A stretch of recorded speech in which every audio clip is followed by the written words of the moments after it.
synchronization. So this topic, clocks and synchronization, it is used to synchronize the data transfer from one stage to another stage. So how the data is transformed from one stage to another stage in a complex logic circuits, that we'll see. First, we'll define what is a clock signal and how synchronization is achieved in by taking some example circuits. Okay, so we'll see what is a clock signal. So data flow through a complex logic network is usually controlled by a clock signal phi of t. So here phi of t is called as a clock signal. So this phi of t, the waveform is drawn here. Phi of t is a clock signal whose voltage swing is between 0 to VDD, and it is having a time period of t whose frequency is equal to 1 by t. So phi is a clock signal. It is a voltage clock signal whose swing is between 0 to VDD, and the time period of this clock signal is t, frequency is 1 by t. And there is another complementary clock signal I am defining, that is phi bar of t. Phi bar of t is complement to phi of t. If phi of t is 0, then phi bar of t will be 1. Or if phi of t is 1, then phi bar of t is 0. So these two are complemented clock signals, phi of t and phi bar of t. And these two are voltage signals, and which whose swing is between 0 to VDD. Therefore, we can give the relationship between these voltage clock signals as V phi bar of t is equal to VDD minus V phi of t. If V phi of t is 0, then V phi bar of t is VDD, and so on. So that is the relationship. Then phi and phi bar, because both are complement to each other, phi dot phi bar is equal to 0, where V phi of t is the voltage associated with phi of. So these two are the clock signals that we are defining. These signals will apply to the circuits to achieve synchronization in the complex logic networks. So how we apply these signals, we'll see. Now, the data synchronization in a CMOS circuit can be achieved in several ways. One of the approach is to use clocked transistors. What is meant by clocked transistors? We have seen pass transistors. Pass transistor, nothing but what? A data is transferred through the pass transistor if the transistor is in the on state. So to keep that pass transistor on, we have to apply the gate voltage. So the gate voltage will control whether that pass transistor is on or off. So here, in the previous cases where we have seen DRAM cell, where there is a pass transistor, to write the data into the storage element capacitor, this pass transistor should be on. To make this pass transistor on, we have to apply VDD on the gate terminal. So similarly, we have seen the same concept when we have seen the charge leakage problem. So pass transistors are those transistors which will be transferring the data from one end of the source to the other end, that is drain, or vice versa. So that will happen only if the transistor is on. So here the transistor is on means we will apply that as VDD, fixed voltage. So which is not a time dependent voltage. But here we'll apply clock on the gate of the transistor. What happens? Clock, it will remain VDD to some time. That means depends upon the time period of the clock signal.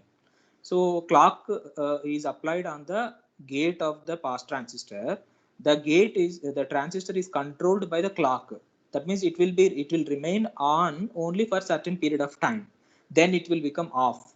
Then that means it alternately changes. The transistor is alternately changing its conduction period on and off, controlled by the clock signal. Clock signal, when it is on, when it is high, it will be on. When the clock signal is 0, then it will be off. This clock signal is not controlled manually. It will be depending upon the frequency of the clock signal. So clock transistors, nothing but those are the pass transistors which are controlled by the clock signal applied on the gate of that transistor. So these clock transistors are used to control the transfer of data from one stage to the next stage. So that means there is a data path is there, series connection of static circuits. So data is transferring from one stage to another stage. The in between, what we'll do is we'll put some clocked transistors and we apply the clock to those transistors so that data will be transferred from one stage to other stage. So this is achieved by alternating phi and phi bar on a set of clocked FETs. So first FET we apply phi, then the second FET we apply phi bar. and third stage we apply 5, then fourth will be 5 bar. That means alternately we keep on applying these 5 and 5 bar to these clocked FETs, so that the transistors alternately pass the signal from one stage to next stage. So we'll take the example how these 5 and 5 bar signals are applied. We'll take the example of a shift register. I'll take here example 4-stage shift register. I'll take shift register is the example I am taking. 4-stage shift register I'll take. So the circuit diagram of the 4-stage shift register is like this. So V input is here. After 4 stages, you will be getting V output here. Okay, any number of stages you can take. I have taken an example of 4 stages here, but for my analysis, I will take 2 stages and explain. Here, what happens is first stage is together this clocked transistor. Now we call this M1 as a clocked transistor because the gate voltage phi is a clock. This phi is a clock, CLK. So this transistor now is called as clocked transistor. M1 is a clocked transistor. So M1 and this inverter together, I call it as a stage 1. Then M2 and this inverter is stage 2. This M3 and this inverter is stage 3. And this M4 and this inverter is stage 4. So similar is repeated. Stage 1, stage 2, stage 3, stage 4. It is a 4-stage shift register. See, if you take first stage, the clock signal applied here is 5. If you take second stage, the clock signal applied here is 5 bar, which is complement. Then stage 3 again 5. Stage 4 is again 5 bar. If you take stage 5, 5.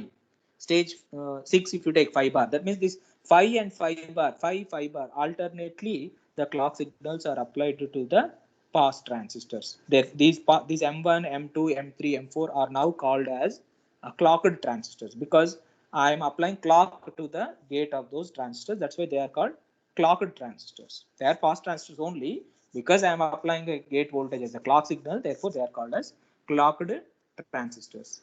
Now, this network is designed to move a data bit from one position to the right during each half cycle of the clock.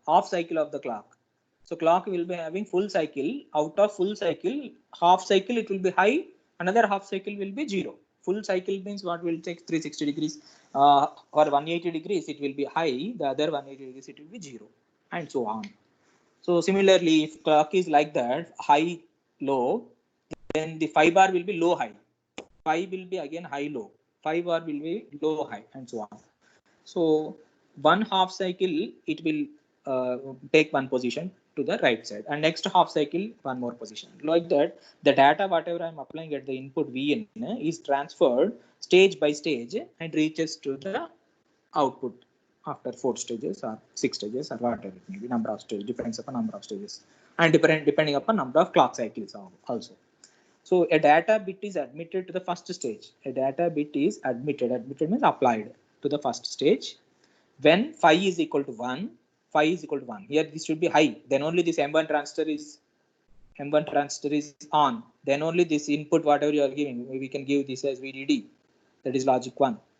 If we apply logic 1 here, Vn, this logic 1 is transferred through this M1 transistor only if this clock is high. Then it will go into the input of the inverter. Then inverter operation is just to complement the data input. If V1 is high, then it will make it as 0. So it is transferred. First stage it is transferred. First stage when phi is equal to 1 and is transferred to the second stage when phi goes 0. Now it goes to second when this phi is 1. What happens? Phi bar is 0. 0 means this transistor is off. This transistor is on. So first half cycle phi is equal to 1. The data 1 is transferred through this pass transistor, and because it is inverter, then you will be getting 0 here. Now it is transferred. Next, what I have to do, if this 0 has to transfer the second stage, then this phi bar is actually 0, which is off. Now I have to change this to 1. If I am changing this to 1, then this has to change to 0. So that means once this job of transferring 1 is over in the first stage, you can keep this as 0. Then this will not have any operation to perform. It will just hold the 0 at the output of the first stage. So when the clock is 1, the input 1 is transferred through the first stage so that it will become 0 here. Then its job is over. Then we can even turn off this. It will be in the hold stage. Then we have to turn on this transistor by keeping phi bar is equal to 1 so that this off transistor now will become on. Then this 0 will now transfer to the second stage. That means it is just like a transferring from one stage to the other stage by the transfer of the signal is controlled by the clock signals. So initially clock is high here, therefore data is transferred to the first stage. Then I have to make the second stage clock as high, then automatically first stage clock will become 0. Then the data which was already transferred to, out of the first stage will again transfer to the second stage. Then from second stage to third stage, again we have to make this as 1. Then this will become 0. Then it will come up to this level. Then next from third stage to fourth stage it has to transfer. Then this 1 will become 0 here and this 0 will become 1 here. Then this 1 transfer, this data will be transferring from here to the next. And that means alternately the clock signals has to change 1 to 0, 0 to 1. Then the data will be pushed from one stage to the other stage and it will pass through the any number of stages. So that is what is the idea. So how it is transferring the data is because it is controlled by these clock signals, and all the clock signals are to be synchronized. Then only the data will move from one stage to the other stage. So that is what is the operation of this shift register. Now we'll go deep into this mathematical analysis, how this will be actually functioning. For simplicity, here 4 stages are there to explain the concept. But I'll take whatever that first stage, second stage has done, the same thing is repeated for third and fourth stage, then fifth and sixth, and so on. So the entire concept is in just how the data is transferred into the first stage, is loaded into the first stage, then how it is transferred from first stage to second stage. The same operation is applied for third to fourth, then fourth to fifth, fifth to sixth, and so on. So we'll take the analysis of first 2 stages in the next slide. Okay, now it is clear from the operation of the circuit that the electronic characteristics of the circuit will place some limitation. Now what happens here is clock frequency is very, very important. We are not going to change this clock signal. Okay, when to become high, when to become 0, this is not done manually. It is directly the clock signals are applied and the frequency of the clock signal is going to decide when to become 1 and when to become 0. And how this has got the limitation on the operation of this. Operation of this one means how much time it takes to load VDD from this pass transistor. We already derived that how much time it takes to transfer logic 1 from the pass transistor. It is taken to charge the capacitor. There will be a capacitor at the output of this first transistor. That capacitor charging will take tau is equal to tau CH is equal to 18 tau, or time taken for that is T LH is equal to 18 tau, 18 times tau. Similarly to discharge, it has taken 2.94 times tau. We have seen these derivations. So it should the clock frequency has some limitation on these operations. How much time it takes to charge and discharge, that time the clock should be high or low.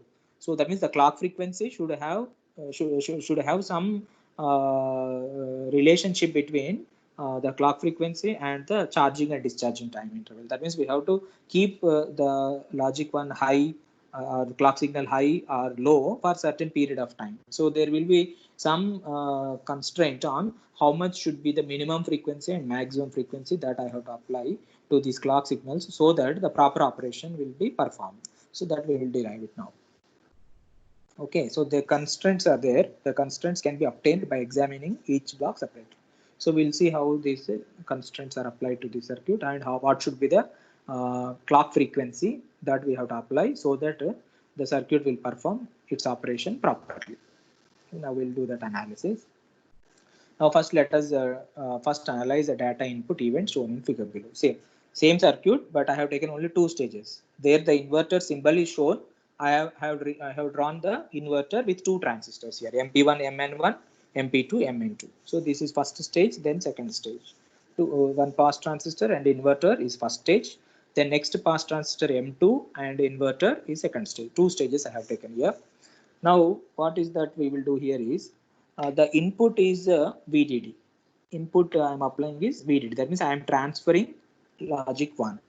So I am just loading logic 1 into the first stage. That's what is written here. Loading of stage 1 with logic 1.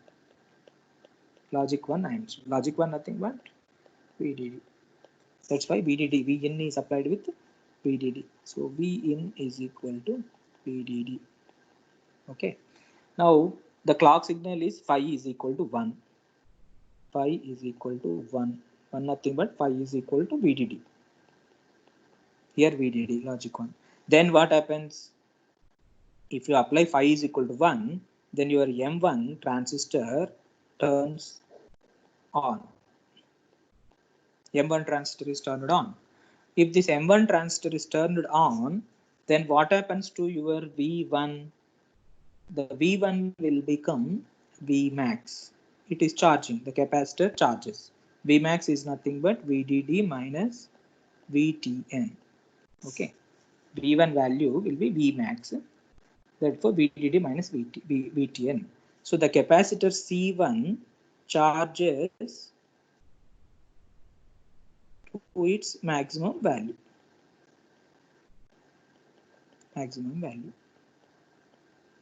Okay, now what will be the function of this V1? It is keep on charging, right?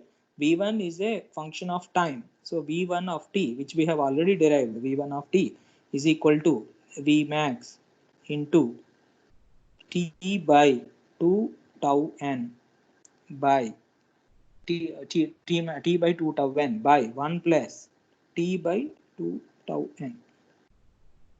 Okay. So this tau n is the charging time. So Vmax is nothing but VDD. Vmax is nothing but VDD minus VTN. And this tau n is the time taken for the capacitor to. The tau n is the time constant. Tau n is the time constant. The time constant is nothing but the on resistance of the pass transistor Rn into the capacitor. That capacitor here is C1. So that is the time constant. So how much time it has taken to charge this capacitor is we can call it as T charging. How much is the time taken for charging this capacitor, which we have already derived? That is 18 times of tau n. Charging time period. So the time taken for the capacitor to charge to its maximum value is TCH is equal to 18 times of tau n. Okay. So now this VDD, because this is on transistor, the VDD, this capacitor is charged to Vmax. So here it is now Vmax. Vmax is nothing but what? High only, right? Logic 1. So I am just passing logic 1. This VDD is also logic 1. I'm just passing logic 1 from input to this capacitor. That means through just a clock transistor M1. Now it has come to this level. 1 has come to this level because it is Vmax. Now this 1 is applied to the input of the inverter. So inverter, if 1 is applied to the input of the inverter, what happens to Mn1? 1 will make this Mn1 as on, and this 1 logic 1 to the gate of the PMOS transistor makes this MP1 as off. Now what happens? This is on, Mn1 is on, MP1 is off. This capacitor connected at the output of the inverter will keep discharging through this on transistor. Now I don't know what may be the initial charge of this capacitor. Whatever the capacitor is having its initial charge, that will discharge. So ultimately this will be attaining logic 0. Okay, so this VDD I am applying input as logic 1 because this transistor is on, because the clock is 1, transistor is M1 transistor is on, and this 1 is transferred to this capacitor C1 logic 1 because of this entire logic that we have seen the operation. Then this logic 1 is applied to the input of the inverter. Inverter Mn1 is on, MP1 is off. Therefore, this capacitor connected at the output of the inverter, this is CO1. So that discharges through this Mn1 on transistor. Therefore, it will be getting your logic 0. Okay. So that means the loading of stage 1. What I am loading? Actually, I am loading with logic 1. but logic 1 will pass through the pass transistor because it is inverter. It's performing its operation. Inverter operation is whatever the input is there, it has to complement that. So therefore, it is input of the inverter is 1. It is complementing. That means this first stage, the data transfer has happened. That is, input is 1 has transferred because of its logic. Inverter is a logic. Therefore, it has come logic 1. So it has done. The 1 is transferred out of this inverter as 0. When it is happening, when phi is clock is high, and when this phi is 1, phi bar is 0, right? So 0 means this transistor is off. This transistor is off. This transistor will not allow this 0 to pass through. So this breaks the connection here only. So this will not allow to pass through this 0. That means it is just loading the data into first stage, but it will not allow to transfer to the second stage because the phi is 0 here, which makes this M2 off. Now it has to transfer from first stage to second stage. What that it has to happen? The clock has to change its state. The clock phi should become 0. Then phi bar should become 1. Then only that will be transferred to the next stage. So in this only now first stage loading is over in this stage, in this concept, because second stage is not allowed to pass through because the phi bar is making this M2 transistor off. It will not allow to pass through. So only when phi is equal to 1, phi bar is equal to 0, the data is loaded into the first stage. And how this data is loaded into the first stage, this explains this entire operation. Okay. Now we have seen that the time taken to charge this capacitor C1 is 18 tau n. Okay. So now what will be the time to discharge this capacitor C01 through this Mn1? So it will be discharging, some time it will be taking. And when it is discharging, then you will be getting the output voltage as 0. Okay. So now what we have to do is in the next stage, we will change the cycle. We'll change the state. So before changing the state, first we have to see this CO1 has to discharge, right? So how to discharge that, how much time it has to take? I am assuming that initially it was high, therefore it has to discharge. Therefore THL I am writing that. THL is the time taken by the capacitor CO1 to discharge.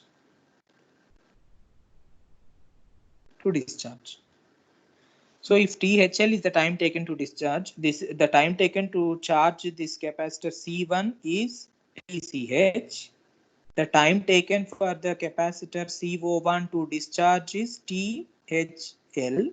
So these two times is this will happen. Then immediately after this charging is over, then immediately this discharging should happen. So this entire total time now become the two contributions of this TCH and THL. The entire time taken for this process, I call that as say some TIN, input time. That means I'm just loading the input data into the first stage. Therefore, input time.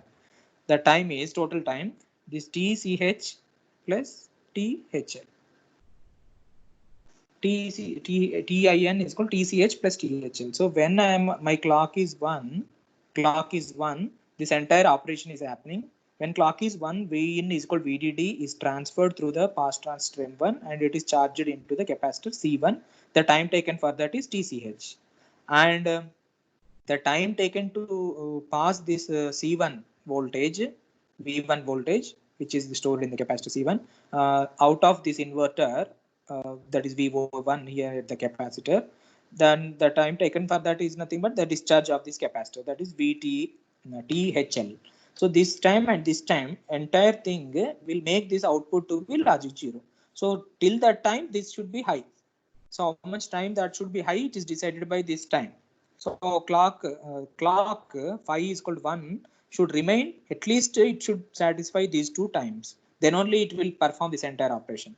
So charging time should be covered and discharging time of CO1 capacitor also should be covered. Until that time, this phi should be high. If that is not high, before that only it is becoming 0, then this will not happen. The operation will be, you will be getting improper output or erroneous outputs at the output of the first stage. So the time for which this clock should remain high is At least it should satisfy the input time, that is TCH plus THL. Okay, this is only to load the data. Next, we'll take next transfer stage. Transfer stage, what happens during the next portion of the signal? Now it is becoming phi is equal to 0. Phi is equal to 0 means V phi is nothing but 0 volts. 0 volts now. So I am applying phi is equal to 0. Phi is equal to 0, nothing but M1 transistor is off. Now M2 transistor now is 1 because phi bar is equal to 1. Phi is equal to 0 means phi bar is equal to 1. Okay. So the phi is equal to 0 makes M1 off, and this phi bar is equal to 1 means V phi bar will be VDD. This makes M2 on. So already VO1 is loaded with 0 volts. Already this is 0 volts now here. Okay.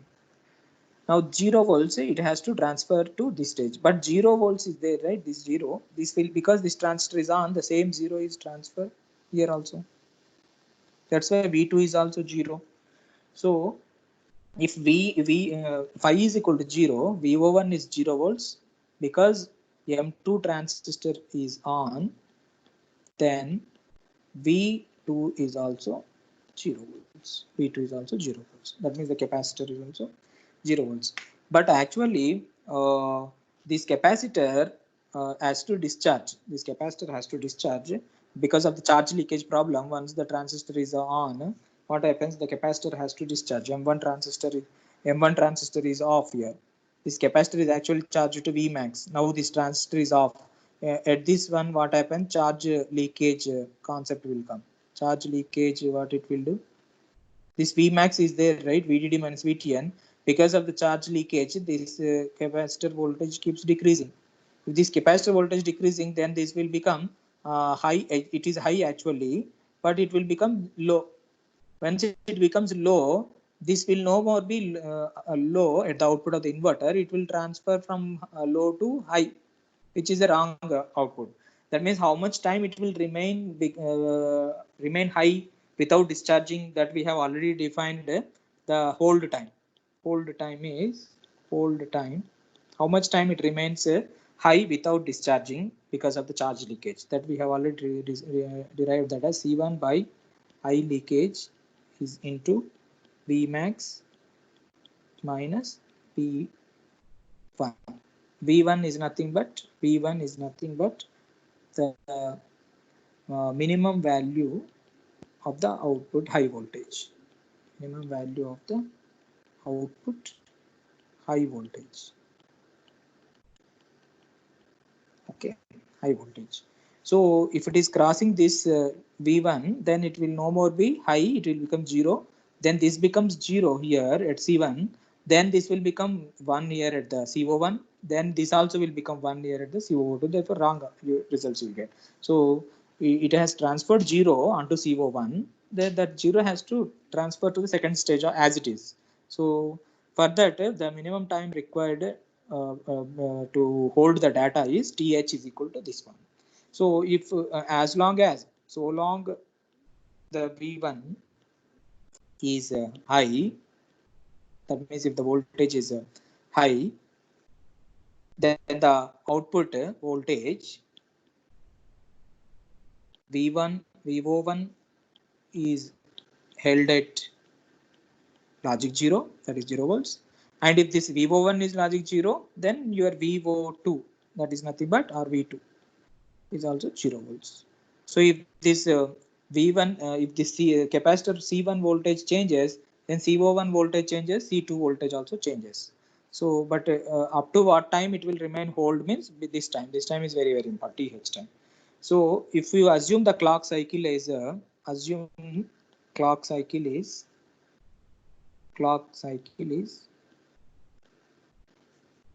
having 50% duty cycle. Clock is 50% duty cycle. Is having 50% duty cycle. 50% duty cycle, nothing but what?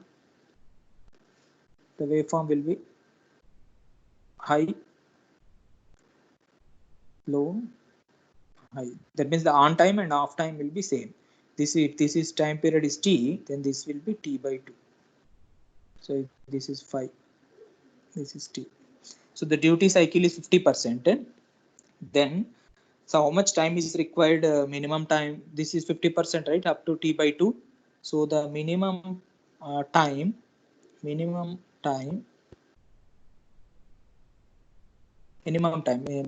of this t by 2 will be equal to that t in. So this when this input is high, clock is high, during this period only your this time this tch plus thl is there. No, this should be finished in that period. So in this period, minimum in this period itself, this 0 to t by 2 time period itself, that charging of the capacitor plus discharging of the capacitor should be finished off. So the minimum time of this 50% duty cycle, minimum of t by 2 is equal to t in, or otherwise we can write minimum of t means t minimum. T minimum is equal to 2 times of t in. Okay, then if time period is minimum, then your frequency will be maximum. F max is equal to 1 by t minimum. 1 by t minimum, that is equal to 1 by t minimum is nothing but 2 into t in. T in nothing but what, which we have already seen there, tch plus thl. Okay, that is F max. Now similarly, maximum time means we have to keep this hold, right? th is hold time. So till that time the operation will not change. If this time exceeds, then the malfunctioning happens. So maximum time is maximum t by 2 is equal to th. Maximum it will be working properly up to hold time. Otherwise, it will change its states and it will malfunction. So maximum of t by 2 is th. Minimum of t by 2 is this much. Maximum of t by 2 is this much. So if it is maximum of t by 2, that means t max is equal to 2 to th. Then if t max means, what will be the f minimum? F minimum is equal to 1 by t maximum. That is equal to 1 by 2 th. 1 by 2 th. So these two are the constraints. Hold time is a constraint, and this charging and discharging time of the capacitor C1 and CO1 is also a constraint. So that means that it should remain high. The clock signal should remain high so that it should satisfy these two time constraints, the minimum value and maximum value. So how much time it should remain high means till it completes this tch plus thl. Okay, it completes it that, and maximum time how much it should remain is nothing but th. After that it remains also, it will not be functioning. So both limits we are finding out, f maximum and f minimum, two are there. Then if you find out f minimum and f maximum, then how much actually the frequency that we have to apply will range between f minimum and f maximum. Therefore the clock frequency must be, I'll write here. So f minimum is equal to 1 by 2 th. F maximum is nothing but 1 by 2 tau. Sorry, this is T charging plus T discharging. This is F maximum.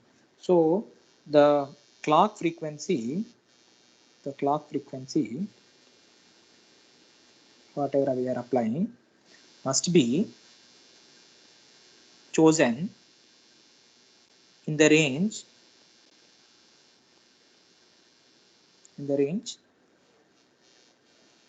f minimum less than f maximum for proper operation.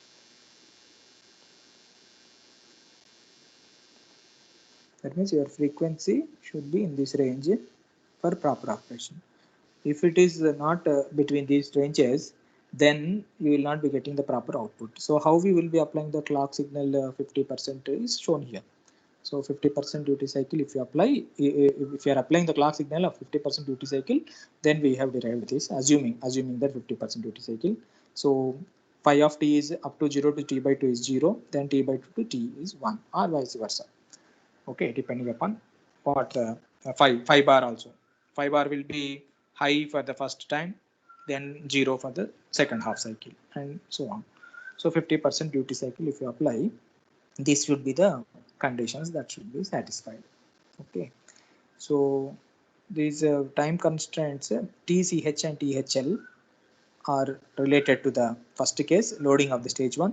When I am loading the stage 1, then this is the time TCH, this is the time THL. Adding these two times, that much of time, at least minimum, the clock should be high. That's what this will be giving minimum time. And when I am transferring the data, this capacitor, because the M1 transistor is off, there will be a charge leakage. This capacitor will discharge. So how much time this holds to Vmax is TH, hold time. That is given by this expression. Okay. Before that holds this value of T high, then only we have to use that to transfer from first stage to second stage. If it is discharging, then this will become, this actually is high, right? This will become 0. Then 0, if you transfer, then it will be a wrong result. So the maximum time up to which we can wait, up to which it will accept to transfer the data will be TH. So that's what we have written. F max is equal, T max is equal to TH. F minimum will be this one. So minimum frequency and maximum frequencies are decided by those charging and discharging of the capacitors. And then we got this frequency range. F minimum is less than F is less than F maximum. So if we follow that frequency between these two ranges, then only we will be able to transfer the data from one stage to the other stage. First we'll load into the first stage, then for the first half cycle of the clock, then second half cycle of the clock we'll load transfer the data from first stage to second stage. So first half cycle means, say this one, this is the half cycle. This half cycle, it loads the data into the first stage. Next half cycle, it will transfer the data to second stage. Next half cycle, again from second stage to third stage, it loads the data. Then from third stage to fourth stage, it transfers the data in its fourth half cycle. So and so on. How many number of stages it is there, they depending upon those many half cycles it takes. So any number of stages it can have. I have taken 4 stage shift register. Then for understanding the concepts, 2 stages I have taken. 2 stages if I have taken, the same thing is repeated. First here it is load and transfer concept is there. The same thing will be repeated here, and so on. So any number of stages you can take. Here the logic that is performed in transferring the data is inversion logic, because inverter is there in each stage. This pass transistor is only just a controlling element to push the data from one stage to another stage. But how that data is changed, while data is changing, some operation to perform, the operation carried out here is just inversion operation. One is transformed, one is transferred to the first stage will become 0. That 0 transferred to the second stage is becoming 1. That 1 again transferred in the third stage becomes 0. Then 1. This 0, 1, 0, 1 is happening because of the inversion logic. Inverters are there in between, that logic is performed. Now, not just inverter, we can even apply this concept to any of the circuits. So not only just the control elements are pass transistors. We have seen the pass transistors are the control elements. Now we can even use the transmission gates as control elements. See, same circuit, but this is a transmission gate. But earlier it was M1, which is pass transistor. This was M2. This is M3. This was M4, NMOS pass transistors. Now I replaced those transistors with transmission gates. So what is the difference between using a pass transistor and a transmission gate? So I can use a NMOS transistor or a PMOS transistor or a transmission gate. Now we have seen NMOS transistors in the previous example. PMOS transistor also we can use, but only the difference between NMOS transistor and PMOS transistor. NMOS transistor, if you give high, that will be on. if you give 0 to the PMOS transistor, clock input is 0, then that will be on for PMOS. So only thing is clock will be reversed. Clock input will be reversed for NMOS and PMOS to make the transistors on. So we can use either NMOS transistors or PMOS transistors as transmission gates. The difference between these three is NMOS transistor will have its voltage swing between 0 to VDD minus PTN. It will not go to VDD. Maximum swing will not go up to VDD. That is the disadvantage. So in the class also I have given you an assignment, the comparison between NMOS, PMOS and transmission gates, which one is best to act as a pass transistor. So to transfer the data. The NMOS transistor will have its swing between 0 to VDD minus VTN. It will never go to VDD.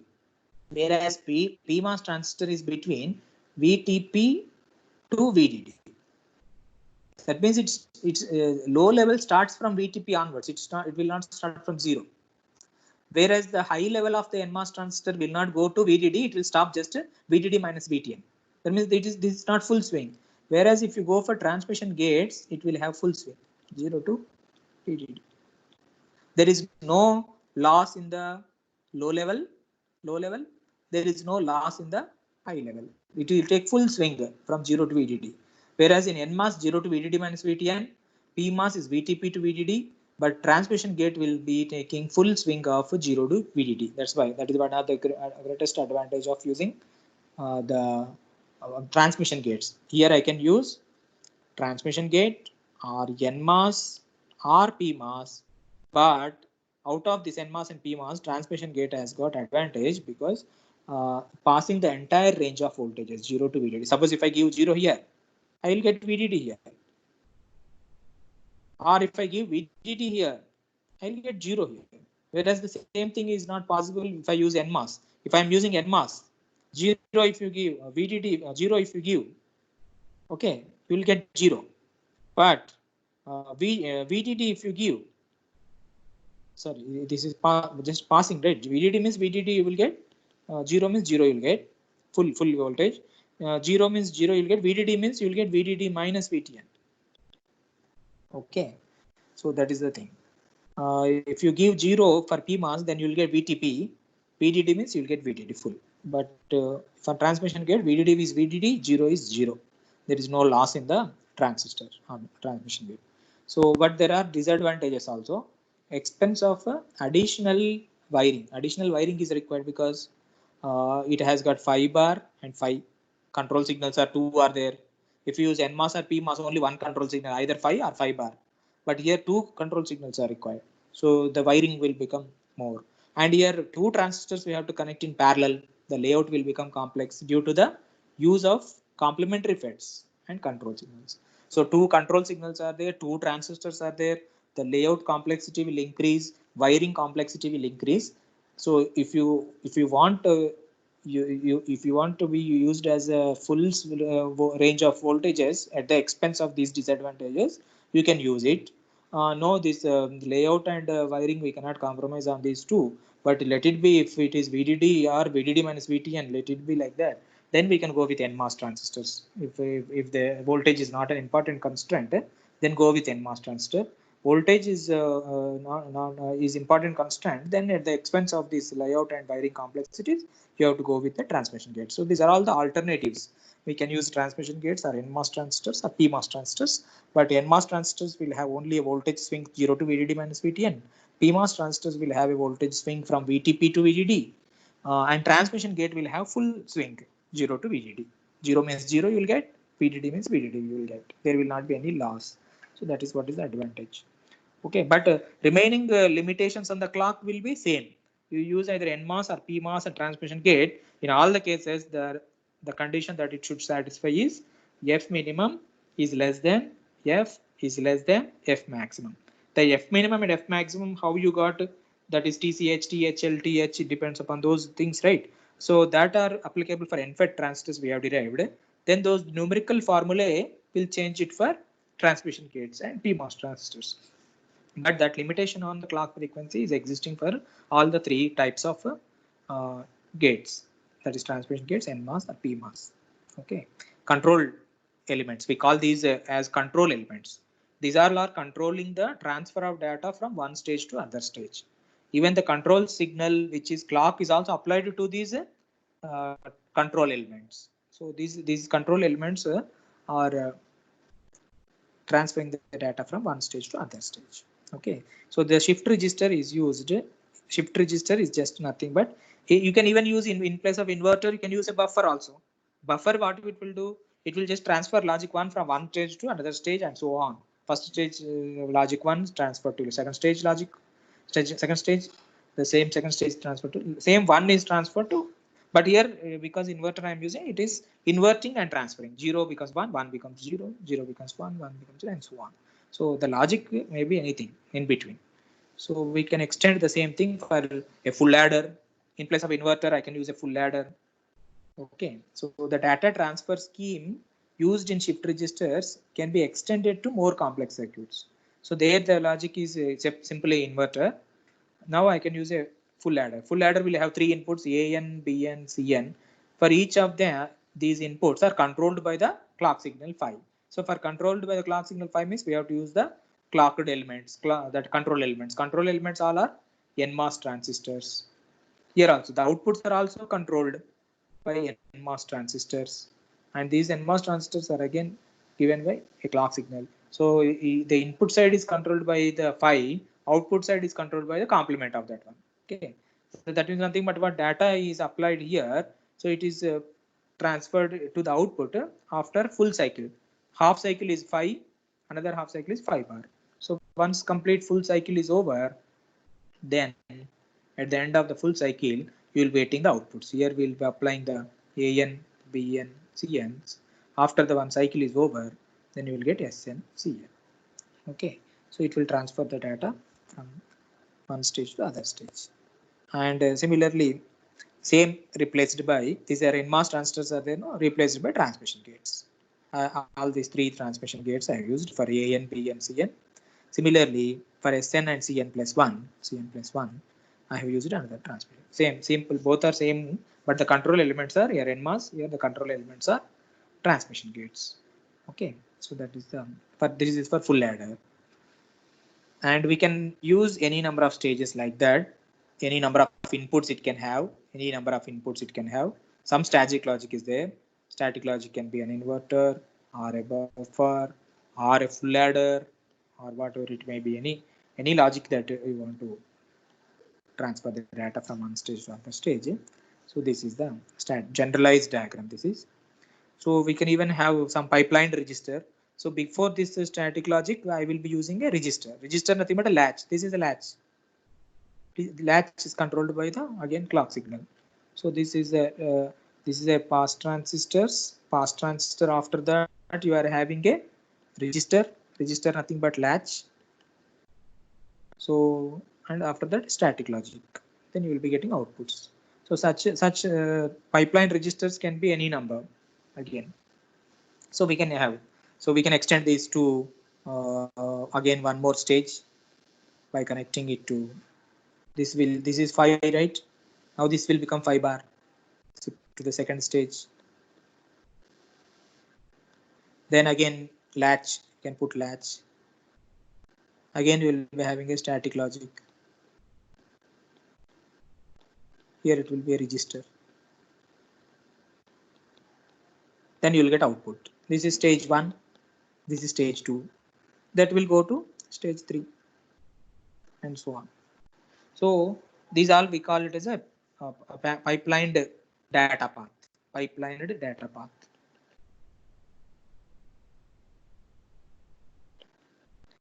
Data path nothing but a series of elements connected sequentially one after the other. So the data is transformed from one stage to other. Complex systems will be like that only. Data will be transferred from one stage to another stage and so on. And in between, it will perform different operations according to the logic. That's why static logic can be anything. So maybe first logic data can be some full adder. Second thing can be something shift register or some flip flop or whatever it may be, whatever the operation it will be performing. So it can have, all stages need not be similar logic. One stage may be some logic, the other stage may be some other logic, third stage may be some other logic, fourth stage may be some other logic. So such type of data path elements we come across in the complex systems where the data should be synchronized while transferring. So that synchronization will be achieved by the clock signals. So that is what is the concept here. So clocks and synchronization, the data transfer through the complex networks is synchronized with the help of the clock signals. Okay, and while synchronizing, we have to see the constraints of minimum and maximum time periods and minimum and maximum frequencies. So how much of the frequency that we have to apply to the clock so that you will be getting the proper operation and proper output after the transfer of data through several stages. So that is one constraint that we have to satisfy. So this is all about the clocks and synchronization. Okay, this is also one of the important